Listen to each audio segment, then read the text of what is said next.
നിക്ക്.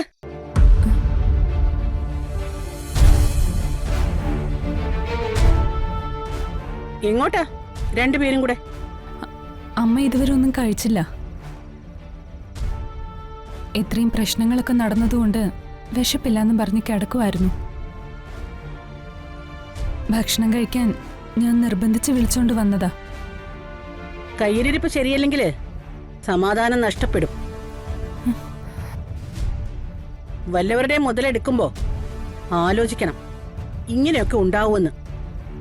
എന്റെ അമ്മ ആരുടെയും ഒന്നും എടുത്തിട്ടില്ല, അങ്ങനെ എടുക്കേയില്ല. പിന്നെ ആ വള അവിടെ കൊണ്ടിട്ടത് നീയാണോ?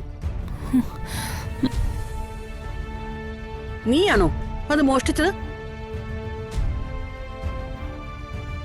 ഇങ്ങനെയുള്ളവരൊക്കെ എന്തുറപ്പില്ല ഞാൻ ഇവിടെ നിർത്തുന്നത്?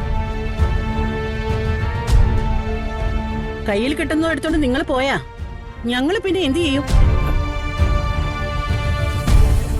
നിങ്ങൾക്ക് അത്ര വിശ്വാസമില്ലെങ്കിൽ ഞങ്ങൾ ഇവിടുന്ന് പോയി തരാം. എന്റെ മുഖത്ത് നോക്കി ആരും ഇതുവരെ ഇങ്ങനെ സംസാരിച്ചിട്ടില്ല. അതെനിക്ക് തീരെ ഇഷ്ടമല്ല. ഇവിടെ നിന്ന് ഇറങ്ങിപ്പോണമെന്നൊന്നും ഞാൻ പറയില്ല. മര്യാദക്കാണെങ്കിൽ എത്ര കാലം വേണമെങ്കിലും നിങ്ങൾക്ക് ഇവിടെ നിൽക്കാം. നിനക്കൊരു ധാരണയുണ്ട് നീ ഏതോ വലിയ നായികയാണെന്ന്. നിന്നെക്കാളും കൂടുതൽ അഭിനയം അറിയാവുന്നോളായി ഞാൻ.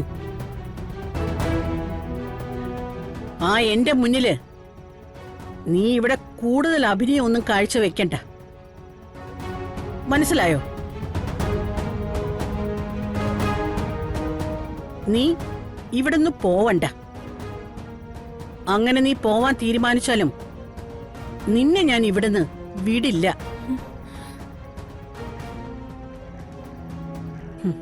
നിന്റെയൊക്കെ സ്വഭാവവും അഹങ്കാരവും മാറ്റിയിട്ടേ ഇവിടുന്ന് ഞാൻ വിടൂ. അതെങ്ങനെ മാറ്റണമെന്നും എനിക്ക് നന്നായിട്ടറിയാം.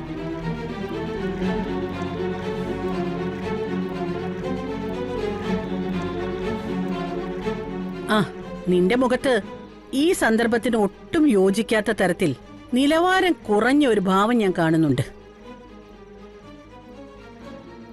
അതിന്റെ ആവശ്യമില്ല. നിനക്ക് അത്രയ്ക്ക് വൈകാരിക തോന്നുന്നുണ്ടെങ്കിൽ അത് നീ ഇപ്പൊ തന്നെ നിർത്തിക്കോണം.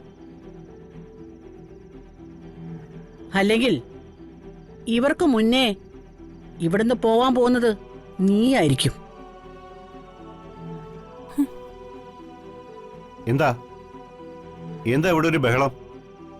എന്താ മോളെ, എന്താ കണ്ണു നിറഞ്ഞിരിക്കുന്നത്? അമ്മയ്ക്ക് ഭക്ഷണം എടുത്തു കൊടുക്കാൻ വന്നതാ സർ. പക്ഷേ മനസ്സിലായി. ബാക്കി നീയൊന്നും പറയണ്ട. ഒരു ദിവസം ആരുടെയെങ്കിലും കണ്ണ് നനച്ചില്ലെങ്കിൽ നിനക്ക് സമാധാനം കിട്ടില്ലല്ലേ? ഞാൻ ഇവിടുന്ന് ആരോടും ഭക്ഷണം കഴിക്കണ്ടെന്ന് പറഞ്ഞിട്ടില്ല. ഈ ഉണ്ടായതുപോലെ ഇനി ആവർത്തിക്കരുതെന്നാ ഞാൻ പറഞ്ഞത്. നീ ഇനി ഒന്നും പറയണ്ട. ഇനി നിന്ന് താളം ചവിട്ടാതെ അകത്ത് കയറിപ്പോ.